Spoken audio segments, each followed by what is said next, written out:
Parte de la información lo tomé de la plataforma de Medscape, junto lo que comenta el libro de Dr. Arenas, ¿no?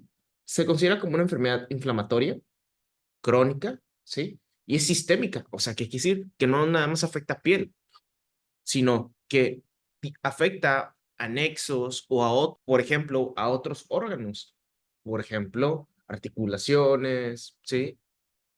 Puede afectar el tejido gastrointestinal, puede afectar el aparato musculoesquelético. Entonces, por eso es considerada como una enfermedad sistémica. Ahora, si nosotros apagamos la inflamación, como se pueden dar cuenta, como se pueden dar cuenta, el tratamiento es a base de antiinflamatorios. Ahora, ¿de qué se caracteriza la psoriasis? Es una hiperplasia epidérmica, ¿ok? Hay una queratopoiesis excesiva, ¿ok? Aparte, acelerada, ¿sí? En donde la piel se ve engrosada, se ve en forma de escamas, placas, ¿ok? O parches eritematosos y llenas de pápulas. O sea, quiere decir que vamos a encontrar primero una lesión eritematosa, ¿ok? Esos bordes van a ser eritematosos. Y en el centro, ¿qué van a ver? Van a ver placas, placas descamativas, ¿sí? Como se pueden dar cuenta aquí, ¿ok? Esto es una epidermis engrosada. ¿Por qué? Porque hay una producción masiva de queratinocitos, ¿sí? Ahora, a nivel de las dolientes óseas, con predominio. O sea, ¿qué quiere decir? Que lo vamos a encontrar en codo, en rodillas, en cráneo, ¿ok?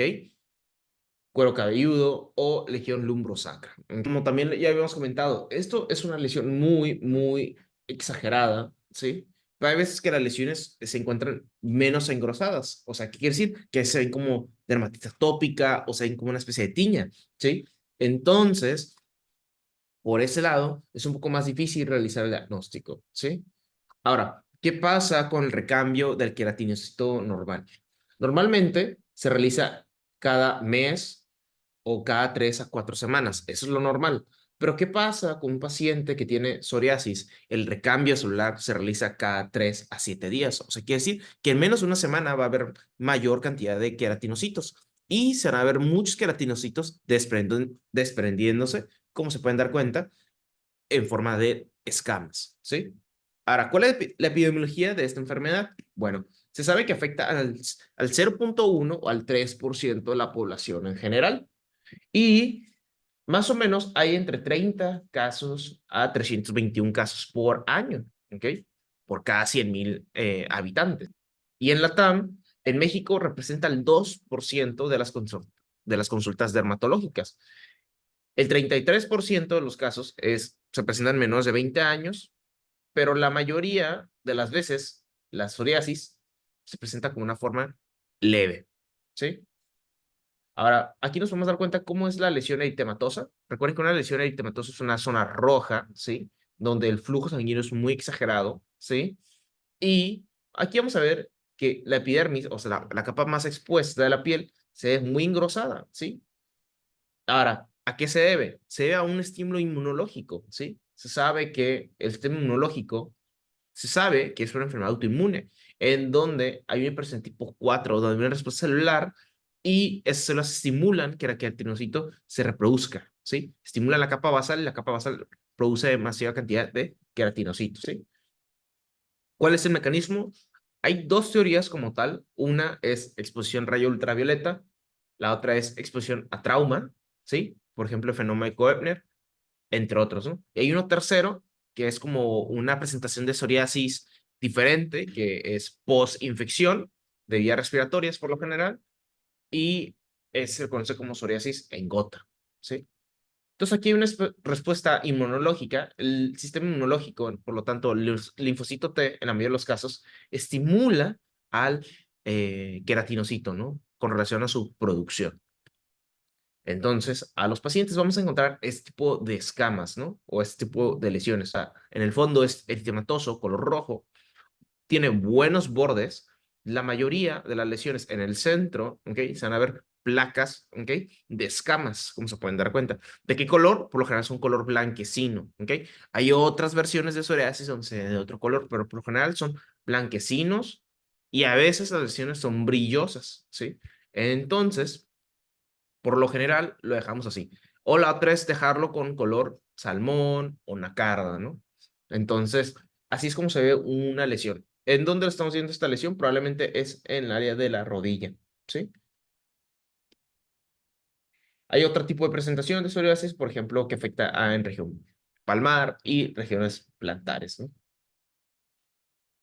Pero esta no es la más común que vamos a encontrar, sino que la más común que vamos a encontrar es la que predomina en salientes óseas, como puede ser en rodillas, codos, etcétera. Ahora, la patogenia, como ya lo expliqué hace un momento, es debido a una respuesta inmunológica, ¿ok?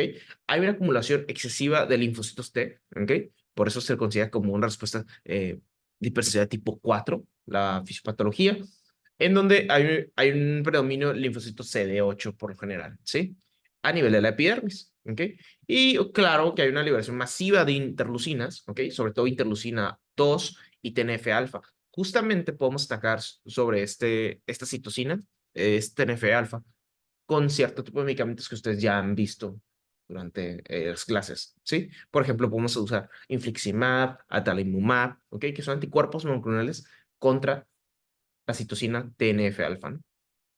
¿Y qué pasa cuando se libera mayor cantidad estas interleucinas junto con estas células? Pues hay una inducción, una proliferación del queratinocito, un engrosamiento y además esto pues se asocia a otros factores de crecimiento, ¿no?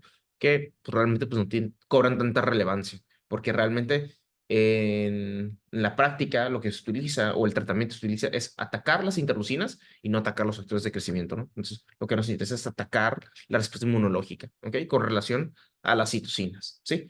Entonces, aquí vamos a ver también un predominio de interleucinas, por ejemplo, podría ser la interleucina 17 y la interleucina 23, ¿no?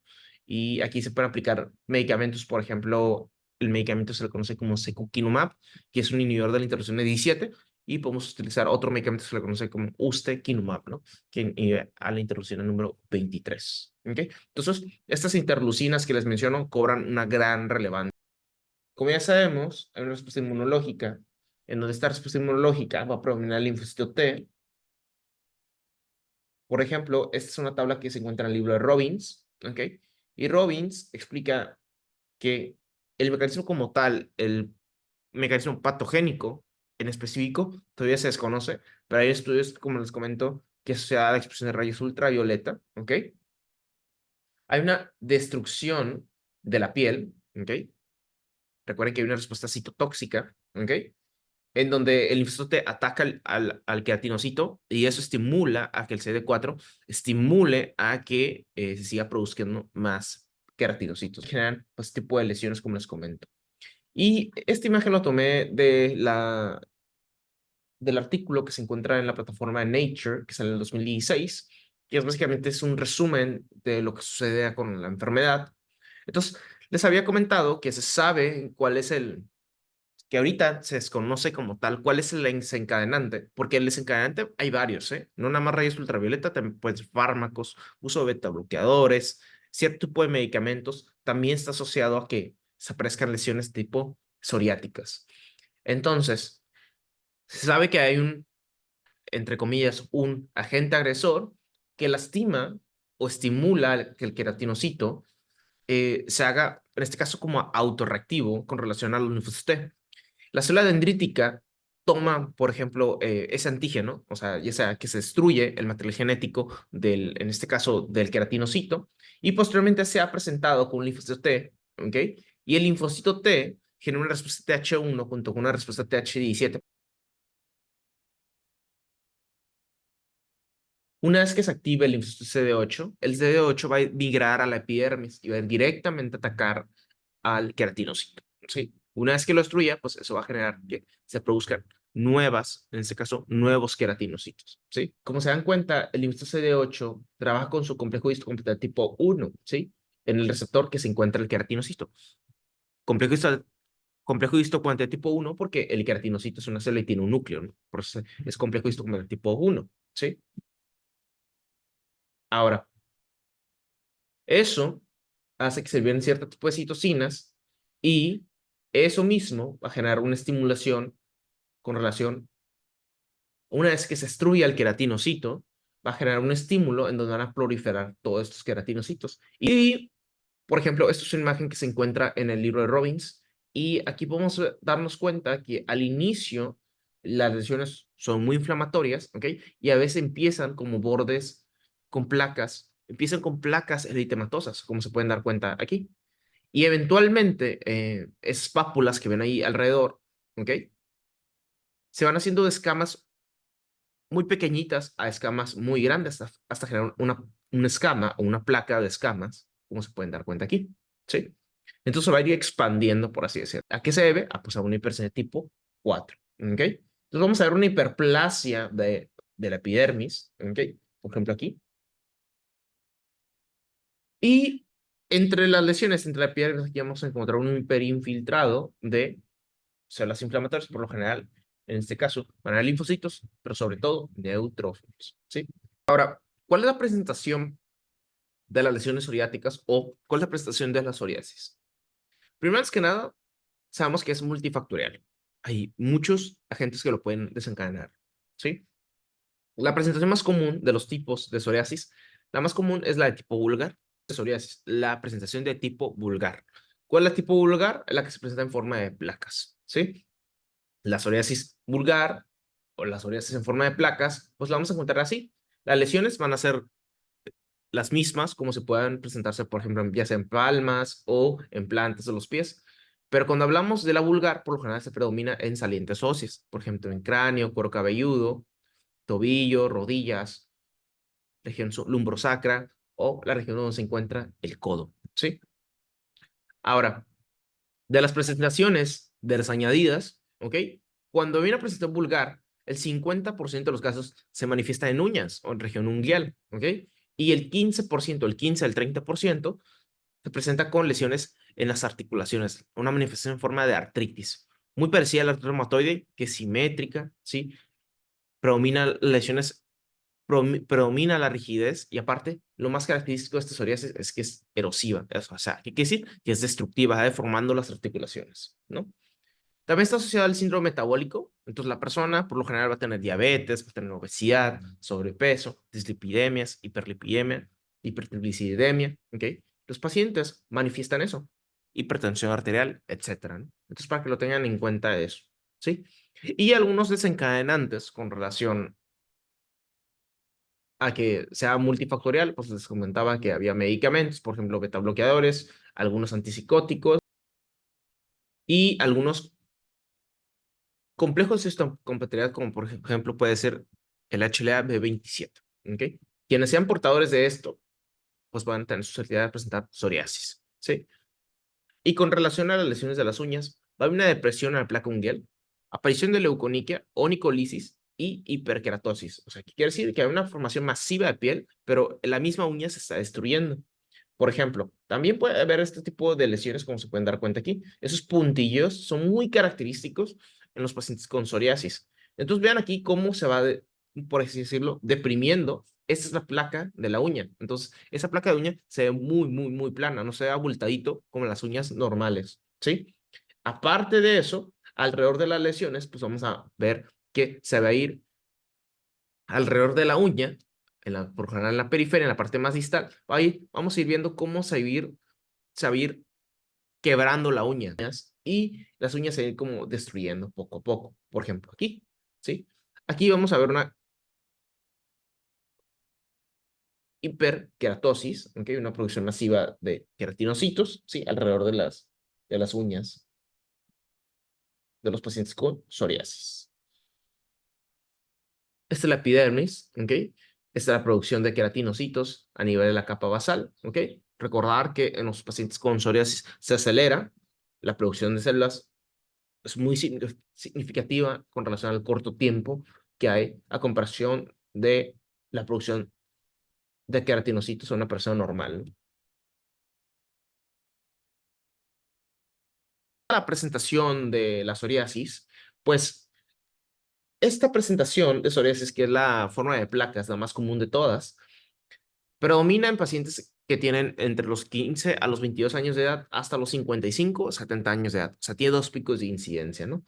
Entonces vamos a encontrar que las lesiones pueden ser simétricas, ¿ok? El tamaño muy variable. Hay unas lesiones más grandes que otras, unas más pequeñitas que otras. Pero por lo general siempre se va a respetar esto, ¿no?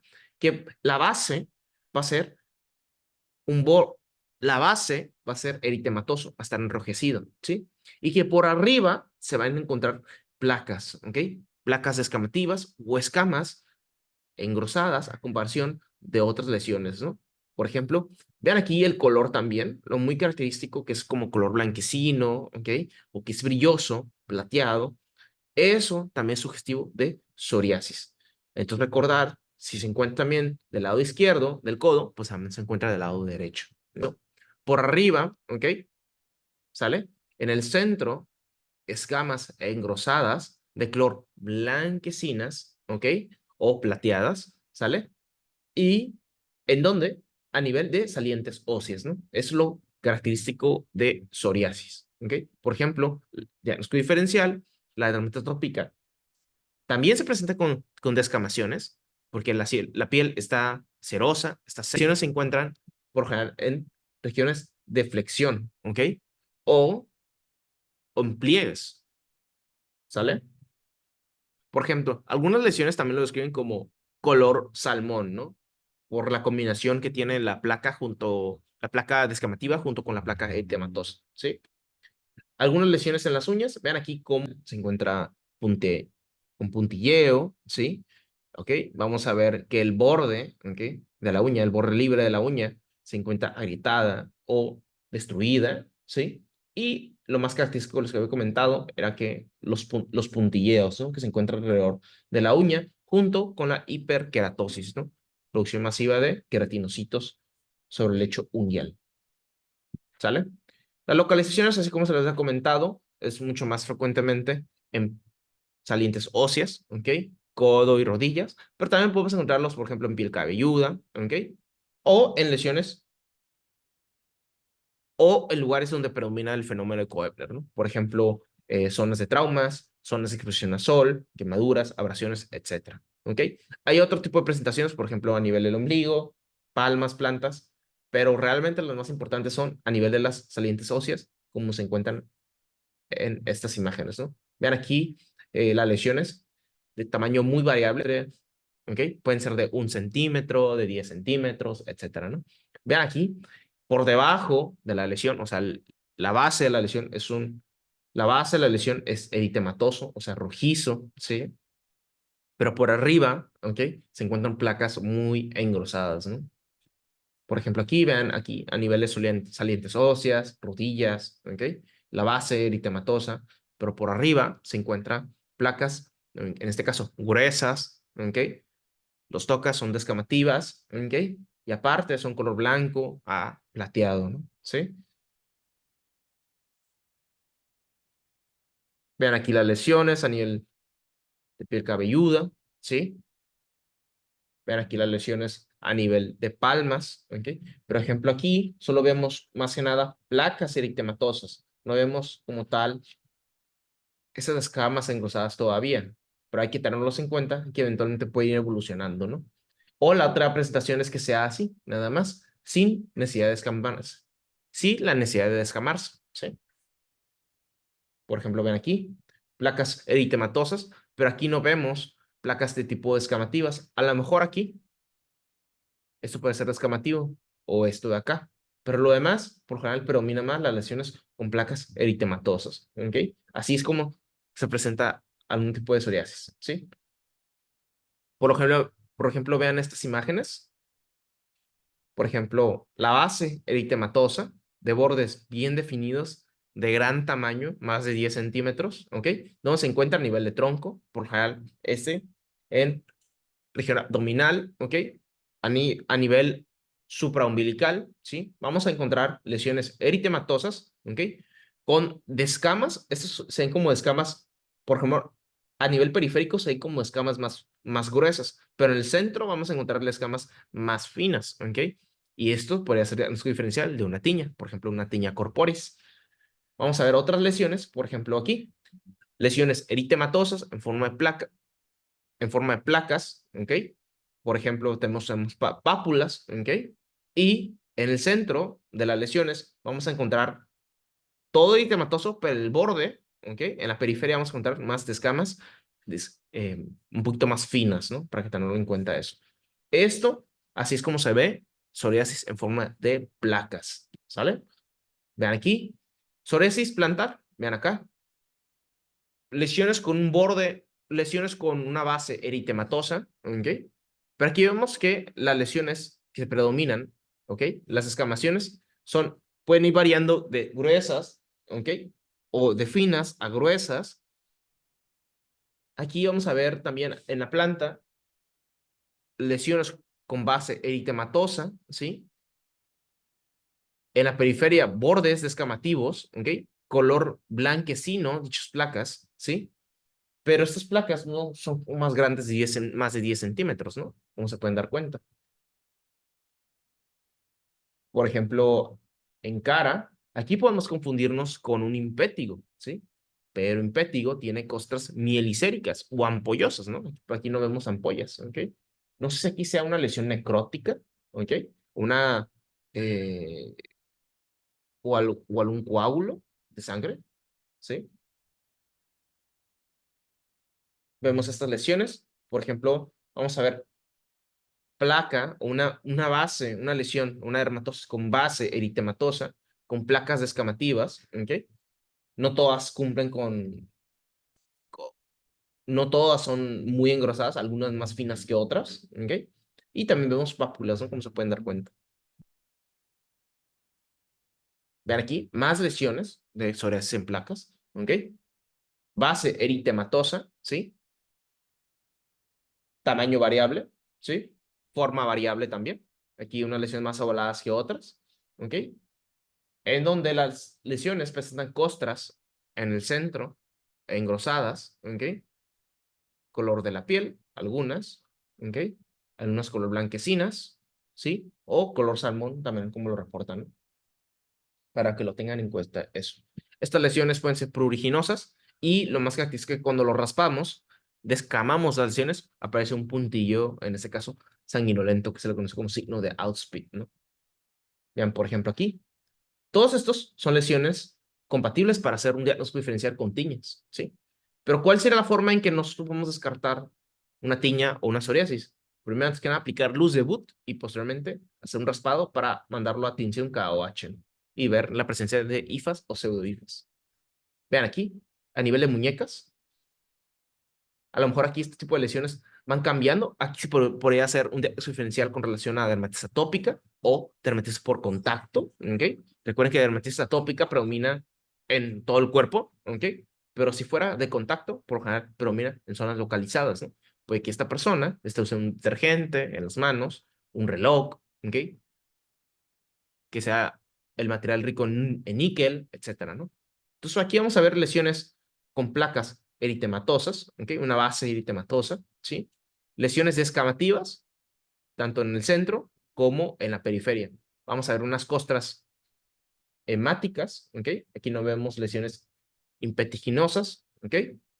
Pero lo que predomina es aquí una base eritematosa junto con descamas, en este caso color blanquecinas, ¿no?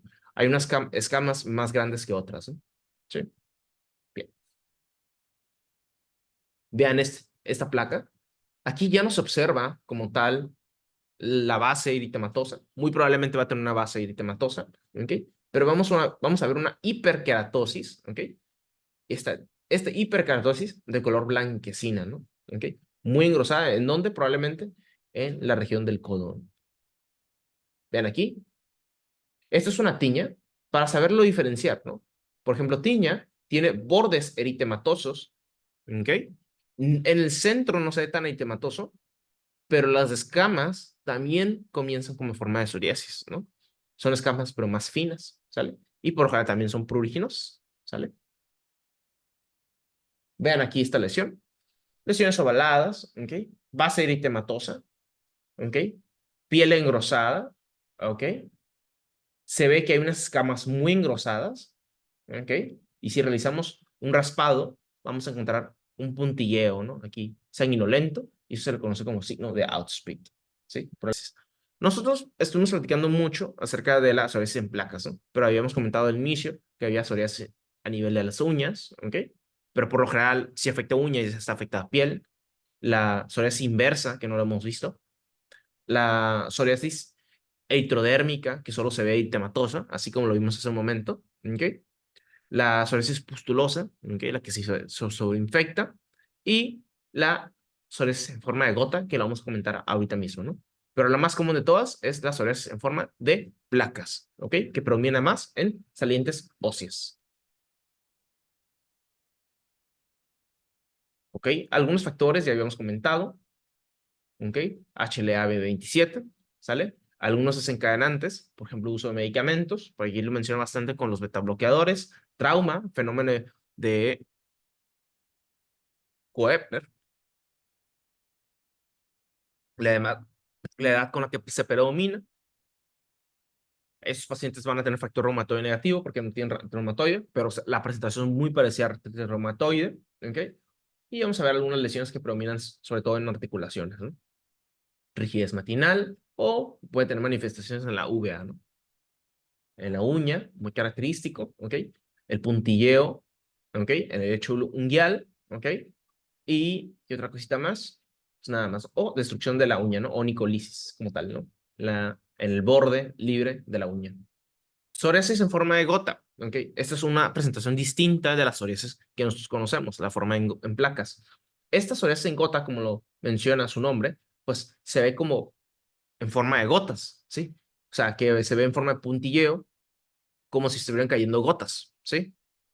Ahora, son lesiones chiquititas, menos de 1 centímetro, pero son múltiples pápulas, algunas descamativas a comparación de otras, ¿ok?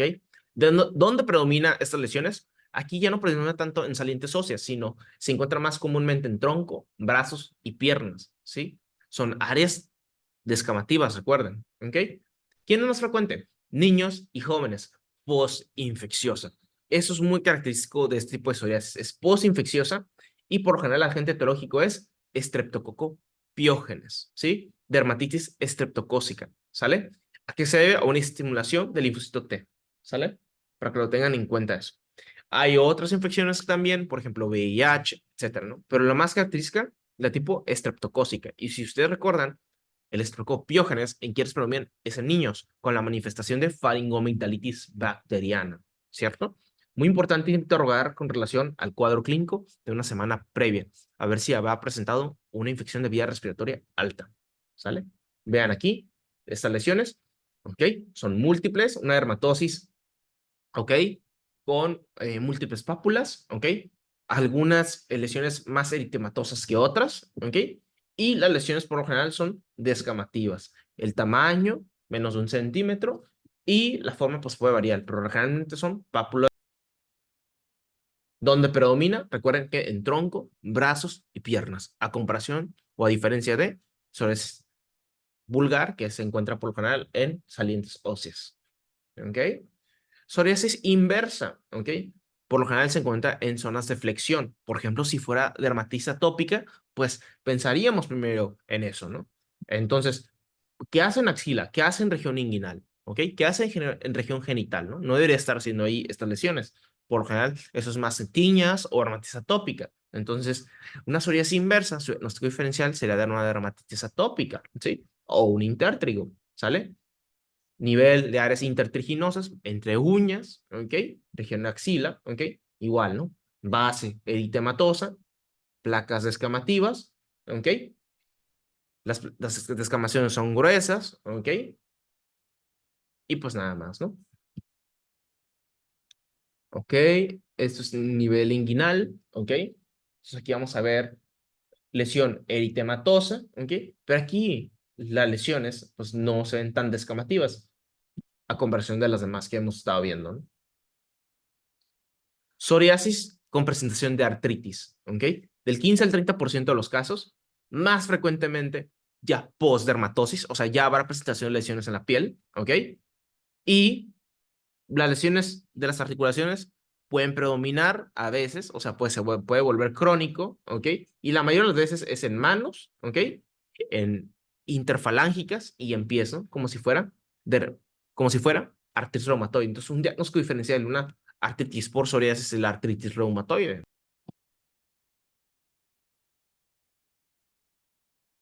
Vemos algunas lesiones con relación a radiografías, ¿ok? Vamos a ver cómo se está erosionando el hueso en la periferia, ¿ok?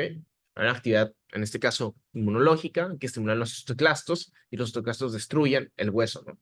Por ejemplo, región sacroiliaca, ¿ok? Pies, ¿ok?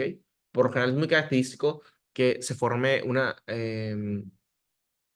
lesiones radiológicas en donde la articulación, bueno, en donde el hueso, las falanges se observan en forma de copas, ¿no? O eh, en forma de lápiz, como muy punteado, ¿no? El hueso. Es muy característico de artritis con psoriasis. ¿Ok?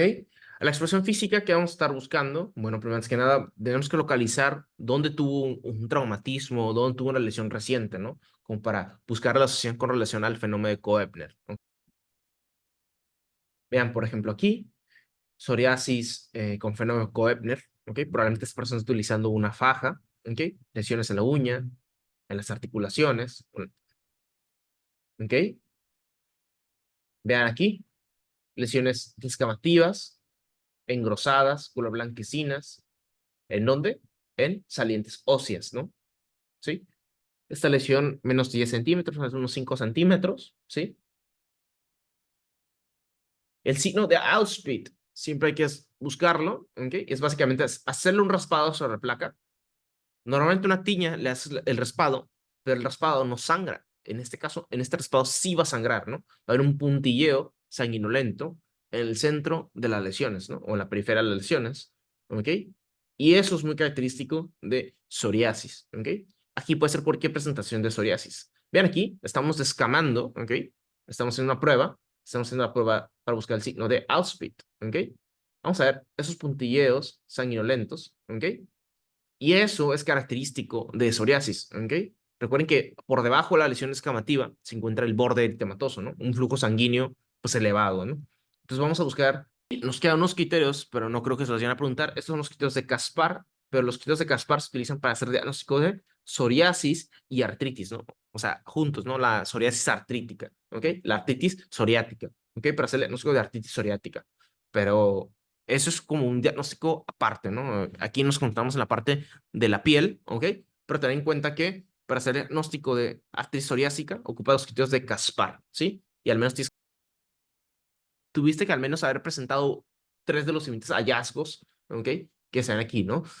Por ejemplo, artritis, espondilitis o entesitis, afectaciones en las articulaciones, en los tendones, ¿ok? O a nivel de la columna, ¿no?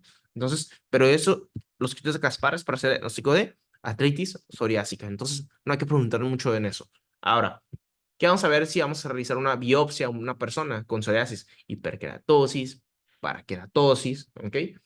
Engrosamiento de la capa córnea, que es la capa más expuesta de la piel, y pues el estrato espinoso, ¿no? ¿Ok? Vamos a ver aquí algunas lesiones. Vamos a ver una parakeratosis, cómo se va engrosando la piel, ¿ok? A nivel de la epidermis, ¿sí? Y vamos a ver también un hiperinfiltrado de neutrófilos, ¿no? Así como se los había comentado hace un momento, ¿sale? Vean aquí más lesiones. Esta es una lesión, podría ser unos 8 o 10 centímetros, ¿ok? Probablemente va a tener una base eritematosa. La placa, como está muy engrosada, no podemos distinguir si tiene una base o no eritematosa, ¿ok? Pero como vemos placas muy engrosadas, color blanquecinas, sí, pues pensaríamos en psoriasis aparte, porque predomina en una saliente ósea, ¿no? Pero aquí podemos darnos cuenta que es como unilateral. Desconocemos si la otra rodilla también tiene estas lesiones, ¿no? Ahora, diagnósticos diferenciales, pues está líquen plano, tiña de la cabeza, dermatitis seborreica, arrea reumatoide, eczema, etcétera, ¿no? Depresión, porque algunas las personas presentan datos de depresión, pues o sea, hay que hacer diagnóstico de depresión, ¿no? ¿Ok?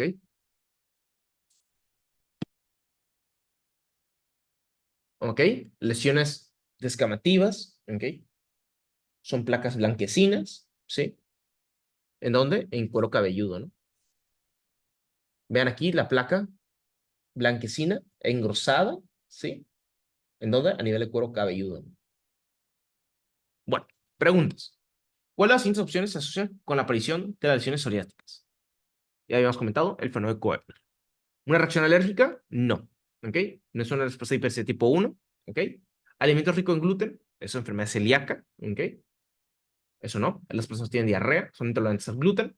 ¿Una infección viral de la vía respiratoria? Sí, pero tiene que ser muy específico en relación a psoriasis en forma de gota, ¿ok? Y aparte, la causa más común es por estreptococo, que es una bacteria, una infección viral, ¿ok?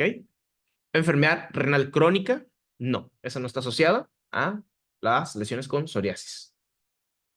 ¿Cuál es el resultado de la acumulación de los linfocitos T y la secreción de citocinas en la fisiopatología de la psoriasis? Ya hemos comentado que hay una estimulación con relación a la proliferación de queratinocitos, ¿no? Primero se destruye el queratinocito, ¿ok? Por parte de una respuesta citotóxica y después estimula a la hiperproliferación o a la hiperkeratosis, ¿no? De los, en este caso, de las células de la piel, ¿sale? Clínico, un paciente masculino de 53 años de edad acude a la clínica por evaluación de dermatosis, ¿ok? Que ha evolucionado de 3 meses, ¿ok? La dermatosis comenzó pequeña, pero gradualmente fue aumentando de tamaño. Bueno, la persona, el paciente no presenta datos de artralgias, o sea, dolor en las articulaciones, ¿ok? Pero se anexa una fotografía de las lesiones encontradas en la expresión física, ¿ok? Fuma, ¿ok? No tiene infecciones recientes. ¿Cuál de los siguientes es el mecanismo subyacente de la afección más probable de este paciente? Vamos a ver. Vamos a ver lesiones con base eritematosa, ¿ok? Vamos a ver algunas lesiones descamativas, por ejemplo en el centro, ¿ok? Bueno, en general, ¿no? Más bien, también la periferia y en el centro, ¿ok? Las placas, en este caso, el relieve de las placas, ¿ok? Las descamaciones son de color blanquecino, ¿ok? Algunas más gruesas que otras, ¿ok? Y vamos a darnos cuenta que se encuentra en codo, ¿no? A nivel de una saliente ósea, ¿no? Esto puede ser compatible con el diagnóstico de una psoriasis vulgar, ¿no? ¿Ok? Pero no nos enseñan más imágenes. Lo correcto aquí, pues, sería aplicar o buscar el signo de Auspitz, ¿ok? Podemos realizar la tinción de KOH junto con la lámpara de Wood, ¿ok? Para descartar presencia de hongos, ¿ok? Bueno, entonces, en este caso, si fuera psoriasis, ¿ok? ¿Cuál sería el mecanismo más probable para desarrollar esta enfermedad? Inflamación cutánea mediada por linfocitos T, ¿no? Sobre todo CD8. Sabemos que es una hipersensibilidad tipo 4, ¿ok? Mediada por celos T, ¿ok? La A no puede ser una opción correcta porque los anticuerpos con gliadina es para la enfermedad celíaca, ¿ok? Diarrea. Esta persona no tiene diarrea, ¿ok? O intolerancia al gluten. Aparición de antígenos a nivel de mastocitos sensibilizados. No es una respuesta de hipersensibilidad tipo 1. Depósitos de inmunoglobulina en la unión dermoepidérmica. No es una enfermedad ni mediada por anticuerpos y tampoco mediada por inmunocomplejos, ¿ok? Es una enfermedad mediada por linfocitos T, ¿ok? Tipo 4. ¿Qué evento previo se asocia comúnmente a la psoriasis en forma de gota? Que es una presentación distinta de psoriasis que nosotros conocemos. La infección faríngea de origen estreptocócica, ¿no? Infección por virus de la influenza, no, eso no está asociado. Sí está asociado por infección por virus, ¿ok? No necesariamente de vía respiratoria, por VIH, ¿ok? Uso prolongado de antibióticos, tampoco está asociado a eso. Trauma cutáneo severo, fenómeno de Koebner. El fenómeno de Koebner sí se asocia a psoriasis, pero no se asocia a la psoriasis en forma de gota, ¿sale? Uso prolongado de corticosteroides de baja potencia, no. Los efectos adversos de los corticosteroides son telangiectasias, acné, por ejemplo, ¿no? Eso lo utilizamos, por ejemplo, para dermatitis atópica o dermatitis por contacto, ¿ok? Recordar las lesiones de un paciente con infección estreptocócica, la vía faríngea, ¿ok? A nivel faríngeo, ¿ok? Son placas, en este caso, purulentas, ¿ok? Crecimiento amigdalino. ¿Cómo se presenta la psoriasis inversa? La psoriasis inversa, recuerden que, o también conocida como la que se encuentra en zonas o en pliegues, ¿no? En zonas de pliegues, ¿ok? Entonces, son lesiones grandes, elevadas, a nivel de áreas intertriginosas, ¿ok? No son lesiones menos de 1 centímetro, ¿ok? Sino eso sería en forma de gota, ¿ok? Eso sería psoriasis en forma de gota, ¿ok? Lesiones en la cabeza, cuello, no, eso no aparece en psoriasis inversa. O lesiones en zonas de extensión, tampoco, ¿no? Recuerden que estos de acá son distintos con relación a estos de acá, ¿ok? Esta es una zona intertriginosa, recuerden que son zonas de flexión. ¿Cuál es la característica principal de la psoriasis a nivel celular? Nosotros sabemos que hay una proliferación acelerada, exagerada de las células de la piel, ¿no? ¿Ok? Donde hay una hiperkeratosis junto con una parakeratosis, ¿no? Post destrucción de las células, en este caso la epidermis, como podría ser el queratinocito, secundario al linfocito T CD8. ¿Por qué no podría ser la A, destrucción de los queratinocitos? La opción A no puede ser una opción correcta, porque sí hay una destrucción de los queratinocitos, pero no es medida por inmunocomplejos. Eso es hipersensibilidad tipo 3. Recordad que la psoriasis es una hipersensibilidad tipo 4, ¿sí? Una liberación excesiva de melanina, no. Aquí no hay lesiones hiperpigmentantes, pero es una complicación, pero en psoriasis como tal no hay lesiones hiperpigmentantes, ¿no? O manchas. Mutación del gen de la filarina, eso ocurre en la dermatitis atópica, ¿sí? Ahora, conociendo esto, ¿cuál es el tratamiento para la psoriasis? Pues el tratamiento puede variar un poquito dependiendo de dónde lo lean, ¿ok? La mayoría de las veces de la psoriasis que nosotros ya vemos, pues ya van a tener manifestaciones articulares o ya tienen medicamento, en este caso un inmunosupresor, ¿no? Para disminuir las lesiones, ¿ok? Vamos a ver el tratamiento un poquito más antiguo, ¿ok? Bueno, el tratamiento más antiguo de la psoriasis que todavía se utiliza, ¿ok?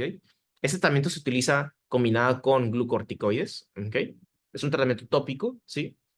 Es la antralina, ¿sí? Este medicamento, ¿ok? Se presenta en forma de cremas o ungüentos, ¿ok? ¿Cuál es el mecanismo de acción de este medicamento? Es hacer apoptosis al queratinocito, ¿ok? Disminuir ciertas interleucinas, ¿ok? Y disminuir la producción de óxido nítrico, que es un vasodilatador, ¿no? Nosotros sabemos que hay una angiogénesis excesiva con relación a las lesiones de la psoriasis, ¿no? Entonces, frenamos ese proceso, va a ayudar a que disminuya, en este caso, la queratosis en exceso que se produce con relación a la psoriasis, ¿no? Ahora, ¿cuáles son las indicaciones de este medicamento para pacientes con lesiones menos del 10% de su superficie corporal? Nos habíamos visto que las lesiones pueden ser un poquito más grandes a comparación de otras, son más de 10 centímetros algunas que otras, así que pues dar este medicamento solo no será la mejor opción, ¿no? Entonces, lo mejor es combinarlo con, por ejemplo, con glucorticoides, ya sea tópicos, sistémicos o inmunomoduladores o inmunosupresores o terapia biológica. Algunos emolientes, por ejemplo, se recomienda que se apliquen con corticosteroides tópicos. ¿Por qué? Porque nosotros conocemos que el glucorticoide, ¿ok? Tiene una respuesta sobre el mecanismo de la fosfolipasa A2, ¿ok? Que básicamente lo que hace es frenar la producción de mediadores inflamatorios, por ejemplo, prostaglandinas.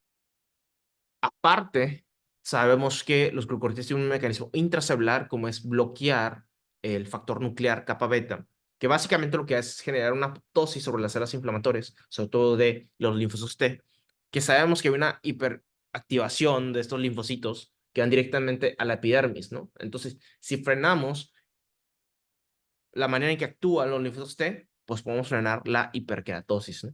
Por eso se recomienda que estos sean como los tratamientos de base como tal, ¿no? La aplicación de glucorticoides. Pero recordar los efectos adversos, ¿no? Que no se recomienda por más tiempo. ¿Por qué? Porque tiene efectos adversos con relación a acné, telangiectasias, atrofia cutánea, etcétera, ¿no? ¿Cuáles son las recomendaciones? Realmente desde leve, moderadas, hasta puede ser severas, ¿no? La aplicación con glucorticoides, ¿sí?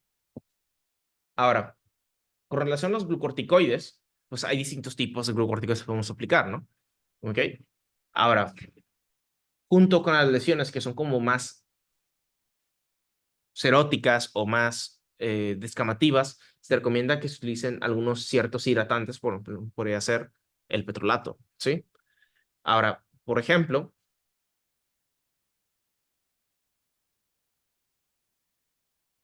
algunos otros medicamentos que se recomiendan combinar con glucorticoides pueden ser análogos de la vitamina D, podría ser el calcipotrieno, que estos también tienen regulación sobre el receptor del linfocito T, ¿ok? Algunos antimetabolitos, este es el que se utiliza más frecuentemente, este DMARD o este Farme, el metotrexate, que tiene una muy buena acción sobre la artritis junto con la combinación de psoriasis, ¿no? Entonces, tenerlo en cuenta eso, ¿ok? Algunos inmunomoduladores pueden aplicar tacolimus, ciclosporina, que son inhibidores de la calcineurina, como ya lo hemos estado viendo últimamente, ¿ok? Pero los más importantes son inhibidores de las interleucinas, ¿no? Estos realmente son los medicamentos que se utilizan más en la actualidad, no lo demás, sino estos mismos. Pero ¿cuál es el problema? El costo, ¿no? Estos medicamentos son costosos, ¿sí? Son inyectados, ¿ok? Ustekinumab es un inhibidor de la interleucina 23 y el secukinumab es un inhibidor de la interleucina 17. Y tenemos inhibidores del TNF-alfa, ¿no? Son las citocinas que se liberan con gran cantidad con relación a las lesiones que se encuentran en la epidermis. Por ejemplo, este es el medicamento que les comentaba hace un momento, secukinumab, ¿no? Es un inhibidor de la interleucina 17. Ok, ahora, como es un inmunomodulador, bueno, es un inmunosupresor con relación, que es un biológico, de los más importantes que tenemos que tener en cuenta es saber si el paciente tiene o no antecedentes de tuberculosis, infecciones, no se pueden despertar, ¿no? Porque como es un medicamento que frena la respuesta inmunológica, frena la inflamación, pueden que se despierten las infecciones previas que tenía el paciente, ¿no?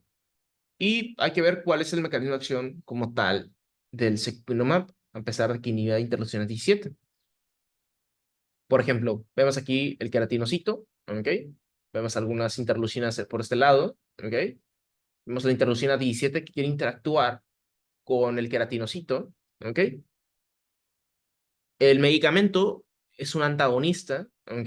De la interleucina como tal. Entonces, si bloqueamos la interleucina, las acciones pueden ir desapareciendo porque ya no es estimulador necesario para la hiperproliferación con relación al queratinocito, ¿ok? Entonces bloqueamos la hiperkeratosis, bloqueamos la induración de la piel, en este caso de la capa córnea, y bloqueamos las lesiones eritematosas, ¿no? ¿Ok? Es un medicamento muy, muy bueno, ¿sí? Bien. La terapia biológica. Realmente este es el mejor tratamiento que pueden haber, ¿ok? El beneficio es grande porque mejora las manifestaciones articulares, ¿ok? Y aparte modifican la respuesta inmunológica, ¿ok? Por ejemplo, la psoriasis severa, que no responde al metotrexato, que no responde al tratamiento, en este caso, por ejemplo, glucorticoides tópicos, ese sería el candidato adecuado para recibir esta terapia, ¿no? ¿Ok? Existen otros biológicos, por ejemplo, inhibidores de la interleucina, inhibidores del TNF-alfa, ¿no? Como por ejemplo, infliximab, etanercept o adalimumab, ¿no? Este mismo es el que más se utiliza, ¿ok? Recordar estos mecanismos de acción, ¿ok? Son medicamentos biológicos y van a directamente atacar a las citocinas o las interleucinas en específico, ¿no? Se le conoce como treat to target, ¿no? Atacar al objetivo, ¿ok?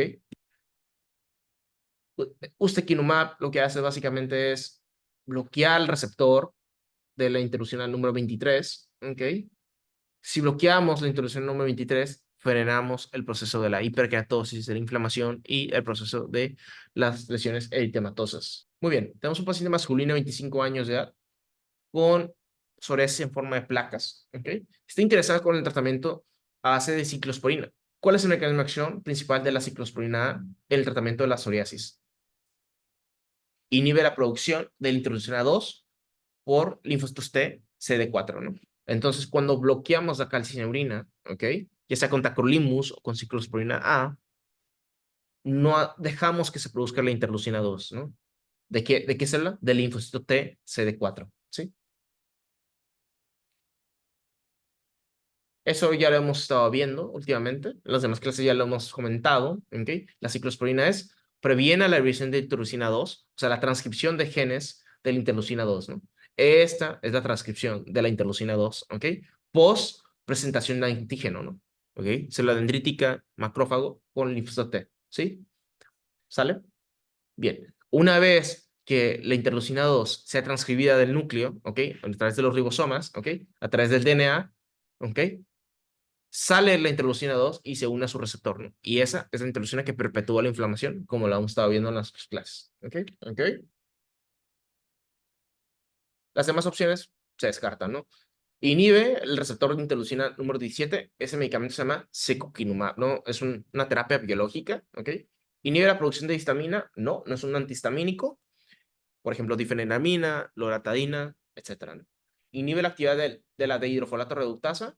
Este medicamento, bueno, el medicamento que inhibe esta enzima es el metotrexato, ¿no? Inhibe el factor nuclear kappa beta, eso lo realizan los glucorticoides.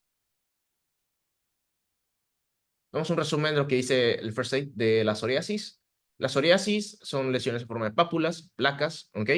Algunas plateadas, ¿ok? Sus escamas, ¿no? Especialmente en rodillas y en codo, ¿no? Salientes óseas, ¿ok?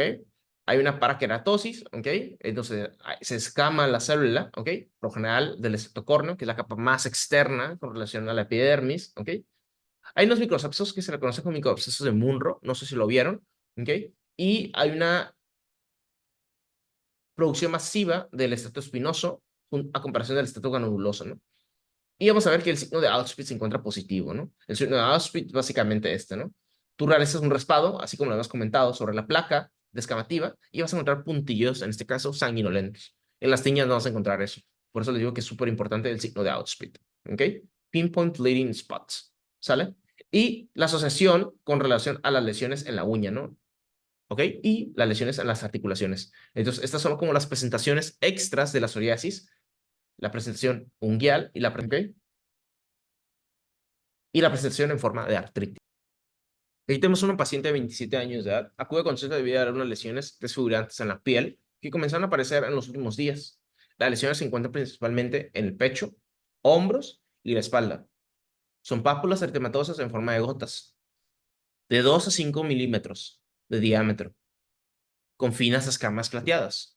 ¿Okay? Además de dolor de garganta y laringitis que requirió amoxicilina hace varias semanas. ¿Ok? Una infección previa, ¿no? No tiene antecedentes médicos importantes. ¿Cuál es la siguiente clásico más probable? Nosotros habíamos comentado que hay una psoriasis que se asocia a una infección de vías respiratorias, ¿no? Por lo general de origen estreptocócico, ¿ok? Entonces, la psoriasis en forma de gota es la que estamos considerando aquí para esta paciente como diagnóstico probable, ¿no? ¿Cuál es la manifestación cutánea característica de la psoriasis? Habíamos comentado que aparecen placas descamativas con predominio en salientes óseas, ¿no? Un borde, una base eritematosa, ¿ok? Pápulas violáceas, palmas y plantas, no. Pápulas violáceas, no. No habíamos comentado acerca de las pápulas violáceas. Vesículas pruriginosas en áreas flexoras, no. En zonas de flexión, no. En pliegues, no. Pústulas en el tronco y las extremidades. O sea, sí puede haber lesiones en el tronco y extremidades, pero no pústulas. Hablamos de placas descamativas con predominio en salientes óseas, ¿no? Por ejemplo, podría ser en codo, ¿no? Rodilla, etcétera. ¿Cuál es el mecanismo subyacente más probable de la psoriasis? ¿Ok? También hemos comentado que se debe a una respuesta inmunológica con relación al linfocitos T, ¿ok? Sobre todo CD8, respuesta citotóxica, ¿ok? Y presencia tipo 4, ¿ok? No es una medida por anticuerpos, en este caso presente tipo 2. Producción de autoanticuerpos contra gliadina no es una sensibilidad al gluten. Ahora tenemos un paciente masculino de 5 años de edad, ¿ok? 5 años de edad. Acude con la madre debido a un sarpullido que comenzó hace 3 días, ¿ok? Dichas lesiones predominan a nivel de las mejillas, ¿ok? El tronco y los brazos. Desde la infancia han aparecido estas lesiones, ¿ok? Vemos estas lesiones, ¿ok? A nivel de tronco, a nivel de espalda. Vemos algunas lesiones descamativas, ¿ok? Eh, con bordes irregularidades, ¿ok? Son múltiples, ¿sí? Son escamas finas. No vemos tantos lesiones con bases eritematosas, ¿ok?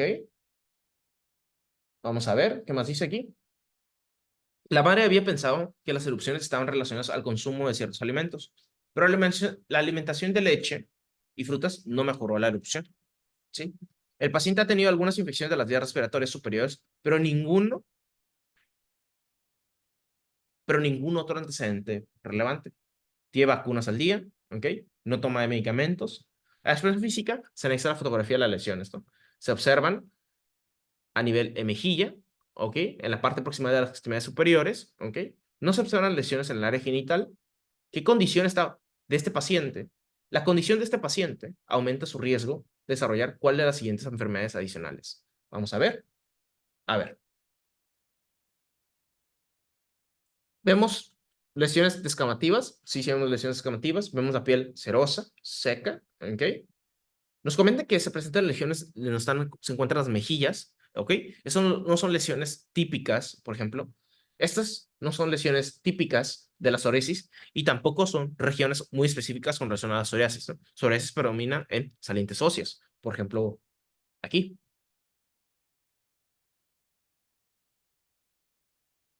Estos síntomas o este cuadro clínico hace sugestivo a una dermatitis atópica y además es un diagnóstico diferencial de la psoriasis, ¿no? Sí, hay lesiones descamativas, pero aquí no vemos esos bordes característicos o esa base eritematosa característica de la psoriasis, ¿no? Aparte, estas escamas son muy finas a comparación de las psoriasis que son gruesas las descamaciones. Aquí no vemos piel engrosada.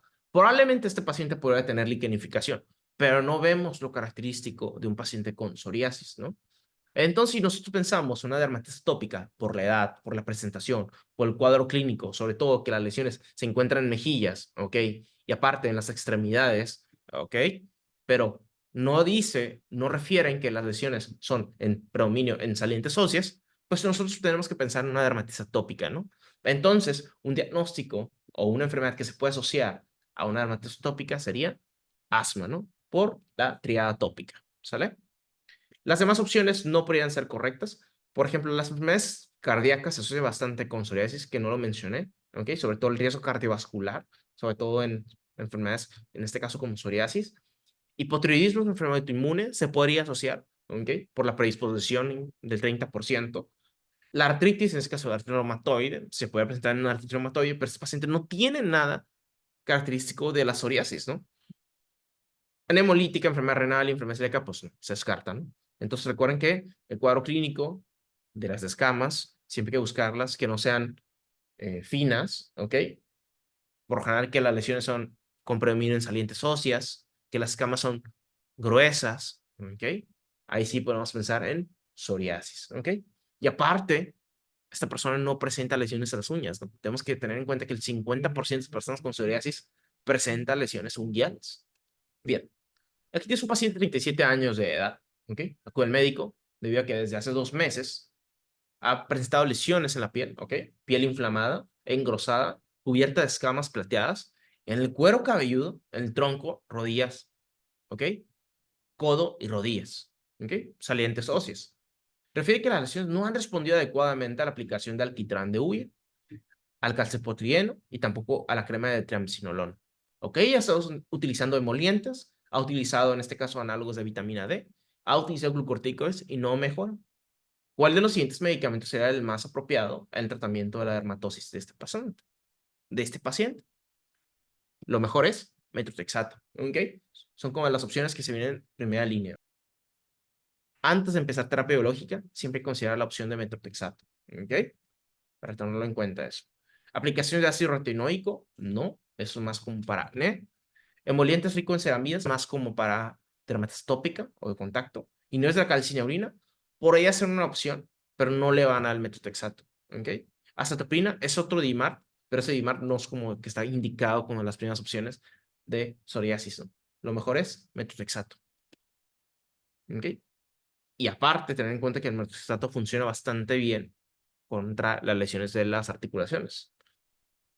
Diagnósticos diferenciales, onicomicosis.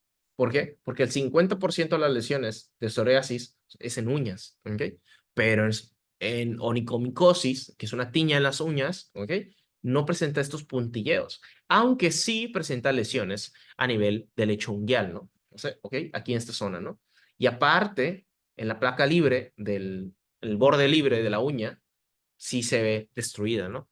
Pero tenemos que hacer un raspado y buscar la presencia de hifas o pseudohifas en el microscopio, ¿no? ¿Sale?